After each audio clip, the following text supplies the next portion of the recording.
சுவாமிக்கு வாழைப்பழம், தேங்காய் அது எல்லாமே நம்ம படைச்சு பார்த்துருப்போங்க. அதாவது பூஜைக்கு வச்சு பார்த்துருப்போம். இவ்வளோ பழங்கள் இருக்கும்போது எதனால இந்த தேங்காவையும் வாழைப்பழங்களையும் மட்டும் சுவாமிக்கு படைக்கிறோம் அப்படிங்கிறது உங்களுக்கு தெரியுமா?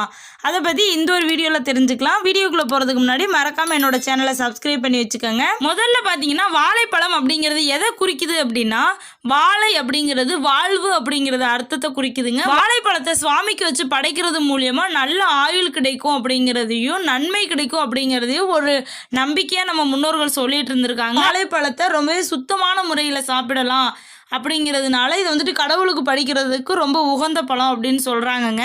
தேங்காய் ஏன் வைக்கிறாங்கன்னு பார்த்தோம்னா, தேங்காயினுடைய வெளிப்புறம் வந்துட்டு கடிசமாக இருக்கும். அதாவது அது எதை குறிக்குதுன்னு பார்த்தீங்கன்னா, மனிதர்களுடைய மனதை குறிக்குதுங்க. மனுஷங்களுக்கு இருக்கிற, அதாவது மனுஷங்களுக்கு வெளியில் இருக்கிற அகந்தை, கோபம், பேராசை இது எல்லாமே தேங்காய் வச்சு நம்ம பூஜை செய்கிறது மூலியமாக நம்ம சுவாமி கிட்ட வந்துட்டு கொடுத்துட்டு